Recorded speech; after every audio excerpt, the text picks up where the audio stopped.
नमस्कार, इझी कुकिंगमध्ये आपल्या सर्वांचं मनपूर्वक स्वागत. आज आपण सुक्या भाज्यांचे 2 प्रकार बघणार आहोत. अगदी झटपट होणाऱ्या आणि कमी साहित्यात बनणाऱ्या आजच्या रेसिपीज आहेत. चला तर आजची पहिली भाजी आहे सोयाबीनपासून बनवलेली टेस्टी अशी सोया भुर्जी. त्यासाठी आपल्याला सोयाबीन गरम पाण्यामध्ये थोडं मीठ टाकून भिजत घालायचे आहे. अगदी 15 ते 20 मिनिटात छान भिजतात. याला लागणारे साहित्य बघूया. बारीक कापून घेतलेला कांदा, टोमॅटो, आलं लसूण जिरे पेस्ट आणि कोथिंबीर. सुके मसाले घ्यायचे आहे. कांदा लसूण मसाला, धणे पावडर, गरम मसाला, लाल मिरची पावडर, हळद, चवीनुसार मीठ.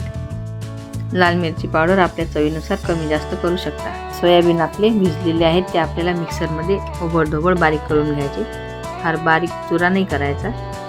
आता गॅस चालू करून कढई ठेवायची. त्यामध्ये तेल घातलेलं आहे, गरम झालेलं आहे. आता आपण त्यामध्ये जिरे मोहरी घालून घेऊ. त्यानंतर ठेचून घेतलेलं आलं लसूण जिरे आणि कोथिंबीर हे घालायचं आहे. लसूण छान लालसर झालेला आहे. आता कांदा टाकायचा. टोमॅटोची आपण साल आणि बी काढून बारीक कापून घेतलेला आहे. कांदा थोडा गुलाबी रंगावर झाल्यानंतर आपल्याला सुके मसाले घालायचे आहे. तेलाचा वापर आपल्या आवडीनुसार कमी जास्त करू शकता. मसाले परतून झाले. आता टोमॅटो टाकायचा आणि थोडं पाणी घालायचं. तेल सुटेस्तोवर परतून घ्यायचा. भिजवलेल्या सोयाबीनमधलं आपल्याला हाताने दाबून पाणी काढून घ्यायचं आणि मिक्सरला फिरून थोडे जाडसर करून घ्यायचे. थोडं पाणी घातल्यामुळे आपले टोमॅटोसुद्धा नरम झाले आणि तेल सुटलं मसाल्याला छान.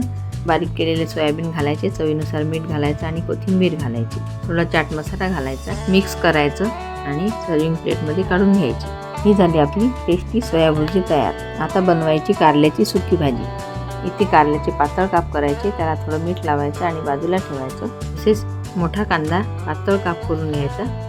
मीठ लावून ठेवलेलं कारलं आपलं पिळून घेतलेलं आहे. त्याचं हे पाणी काढलेलं आहे, त्यामुळे कडूपणा कमी होतो त्याचा. हे आपलं तेलसुद्धा तापलेलं आहे. जिरे मोहरी घालून झालेली आहे. आता मध्ये पिळून घेतलेलं कारल्याच्या पोळी घालायच्या, तर परतून घ्यायच्या आणि थोडी हळद टाकायची. अजिबात कडू न होणारी अशी भाजी आहे. कारल्याचे काप अर्धवट शिजल्यानंतर आपल्याला बारीक कापून घेतलेला कांदा घालायचा आहे. कांदा कारलं सोबतच शिजतात. त्यावर चवीनुसार लाल मिरची पावडर आणि मीठ घालायचं. तसं आपलं मीठ कारल्याला लावलेलं होतं त्या अंदाजानेच घालायचं. थोडं शेंगदाणा कूट घालायचं. अशा प्रकारे झटपट होणारी ही सुकी कारल्याची भाजी तयार झालेली आहे. आपण आपल्या चॅनलवरती कारल्याची रस्सा भाजीसुद्धा अपलोड केलेली आहे, ती तुम्ही बघू शकता. अशा ह्या आपल्या 2 प्रकारच्या सुक्या भाजीच्या रेसिपीज तयार झालेल्या आहेत. रेसिपी बघितल्याबद्दल धन्यवाद.